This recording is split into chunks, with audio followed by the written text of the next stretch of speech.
नैना एक पढ़ी लिखी एमबीए पास बिजनेस वुमन थी। वो कॉर्पोरेट वर्ल्ड में बहुत ही अच्छा काम कर रही होती है। वहीं रवि, जो कि उसका बॉयफ्रेंड है, दोनों साथ ही काम किया करते थे। एक दिन सुबह सुबह रवि नहा रहा होता है। अरे माँ, टॉवल दे दो, भूल गया।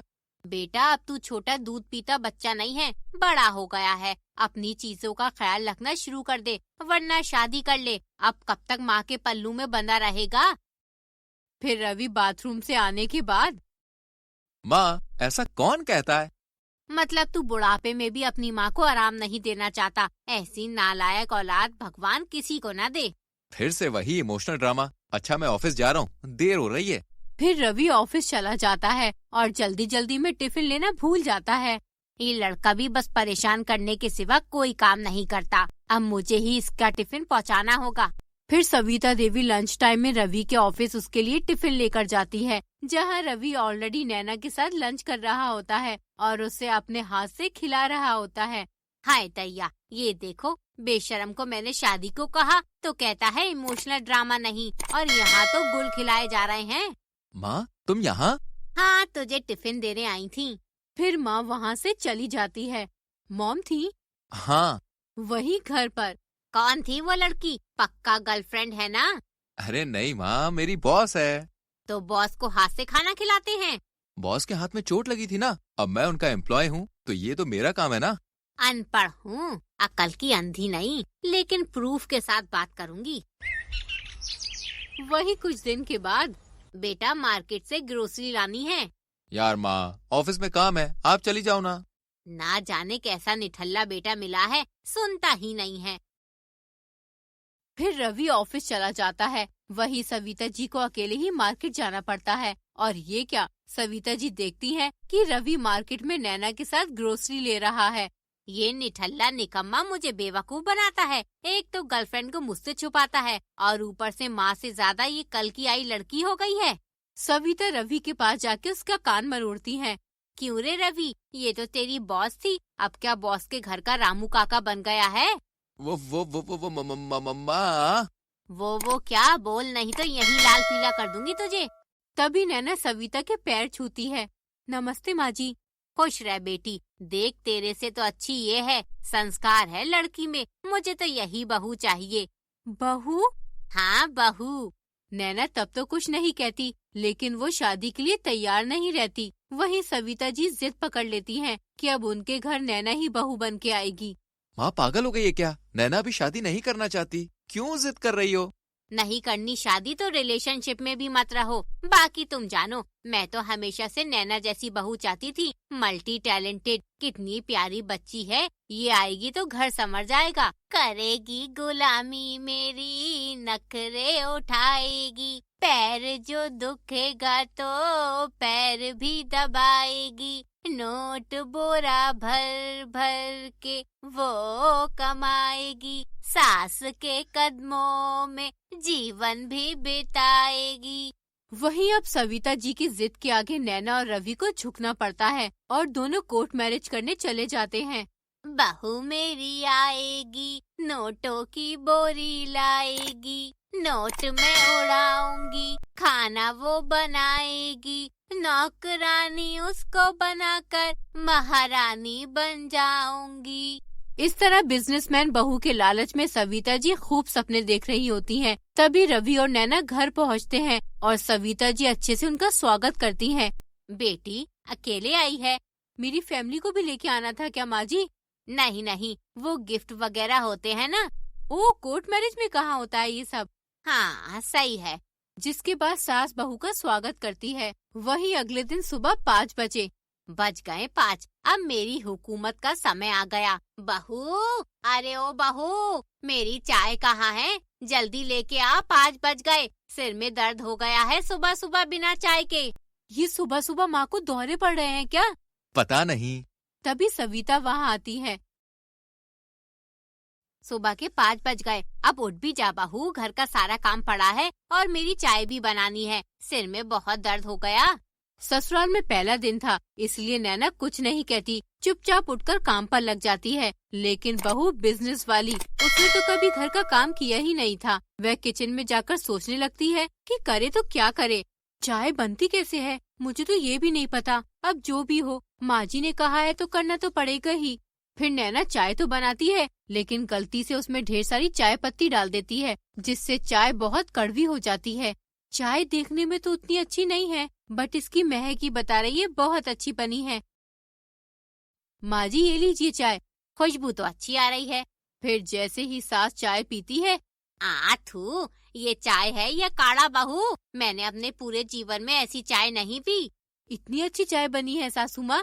इतनी बकवास बनी है ये। पूरे महीने भर की चाय पत्ती अदरक एक ही कप में डाल दी है। सत्यानाश हो, मैं खुद बना लूंगी, तू रहने दे। फिर सास चाय बनाकर लाती है, जिसके बाद बहू नहाकर तैयार हो जा, आज ना मोहल्ले की औरतें तुझे देखने आएंगी। ठीक है। वही नैना तैयार होने चली जाती है और कुछ देर बाद सारी औरतें बहू को देखने आती हैं। अरे कहाँ है आपकी बहू, बुलाओ भी। हाँ बस आ ही रही है। नैना आजा बेटा, आंटी लोग देखने आई हैं तुझे।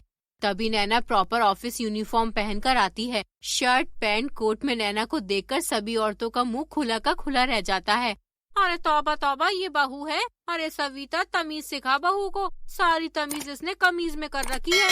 पूरे मोहल्ले में ऐसी डायन बहू नहीं होगी जिसने मुंह दिखाई पर ऐसे कपड़े पहने हो। ना जाने क्या होगा सविता के घर का अब। चलो बहन, नहीं करनी है मुंह दिखाई हमें। आफत तो सविता जी ने खुद पाली थी, करती भी क्या, तिल मिलाकर रह जाती है। कैसी औरतें हैं। एक तो मैं इनके लिए सुबह सुबह ठंड में नहाकर तैयार होके आई और ये लोग उल्टा बोलकर चली गई। ऊपर से सारा नाश्ता भी खत्म कर दिया। कोई ना बेटा, आंटी है ना, ध्यान नहीं देते। अच्छा सुन, ये सब प्लेट ले जाकर धो कर रख दे। नैना सास का एक और आदेश सुनकर फिर से शून्य पर आ जाती है। मुझे तो कोई काम नहीं आता, अब प्लेट कैसे धोऊं?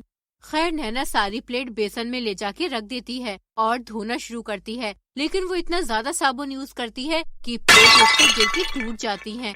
हाय दैया, सुबह से नुकसान कर रही है। पहले खूब चाय पत्ती बर्बाद की, अब सारी प्लेट ही तोड़ दी। सॉरी माँ जी। मैंने तो पहले ही कहा था इसे घर का एक भी काम नहीं आता। बिजनेस वीमन है, इसलिए तो ये शादी नहीं कर रही थी। मेरी ही अकल पर पत्थर पड़ा था। कोई ना, घर का काम नहीं करेगी तो क्या हुआ, पैसे तो आएंगे ही। ऐसे ही एक शाम, बहू जाके बाजार से 1 किलो टमाटर ले आ। बहू ने कभी सब्जी खरीदी तो थी नहीं, तो उसे रेट भी नहीं पता था, जिस चक्कर में दुकानदार उससे ज्यादा पैसे लूट लेता है। लो माँ जी टमाटर। पता है सब्जी वाले ने बहुत सस्ते टमाटर दिए हैं, केवल 200 रुपए में। 40 रुपए किलो टमाटर तू 200 रुपए किलो लाई है। सास सिर पर हाथ रख लेती है। इससे एक काम ढंग से नहीं होता। आपको ही नैना जैसी बहू चाहिए थी ना, झेलो आप। नुकसान पर नुकसान, ऐसा ही रहा तो जल्दी हम भीख मांगेंगे। ऐसे ही दिन बीतते हैं। सविता जी ही घर का सारा काम करती हैं और बहू से कुछ कहती तो सब कुछ गुड़ गोबर कर देती है। 1 महीना हो गया शादी को। मेरा मिशन 1 तो फेल हो गया, अभी दूसरा मिशन बचा है। काम नहीं तो पैसा, गाड़ी, बंगला, घर। आई हैव अ बहू who can give me all that. तभी बहू वहाँ आती है। जेबे खाली फटी चल, I am not know more rich. माँ जी 2000 रुपए दो ना, EMI बिल देना है। बहू तू करोड़ों की मालकिन है और तू मुझसे 2000 रुपए मांग रही है। और क्या बात है, आजकल ऑफिस नहीं जाती, काम नहीं करती? कैसे जाऊँ ऑफिस? आपने ही तो कहा था बहू बन जा मेरी। अब या तो ऑफिस या तो घर, दो में से एक ही चीज कर सकती हूँ ना। आपका इतना प्यार देखकर आपको और आपके बेटे को चुन लिया। चुन लिया का क्या मतलब है? जिंदगी में काम नहीं करेगी तो ऑफिस कौन देखेगा? क्या हुआ माँ, अब क्यों परेशान हो? देख तेरी बीवी को, बहकी बहकी सी बातें करती है, ऑफिस भी नहीं जाती।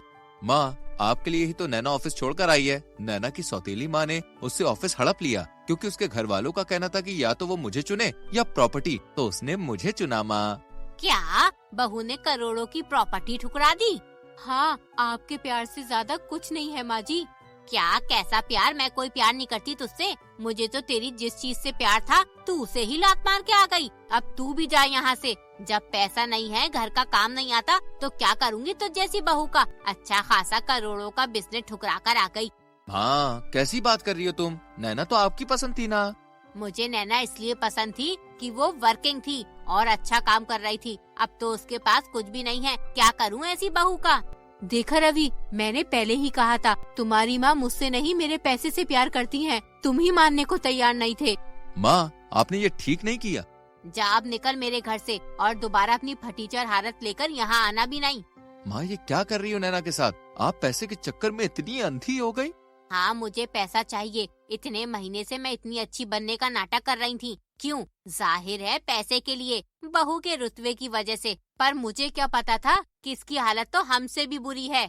नैना का ऑफिस अभी भी उसका ही है और उसे घर का हर काम आता है। उसने बुद्धू होने का नाटक जानबूझकर किया था क्योंकि एक दिन उसने आपको बुआ से बात करते हुए सुना था कि अब आपका मकसद पूरा होगा और जल्द ही उसकी प्रॉपर्टी आप अपने नाम करवा लोगी।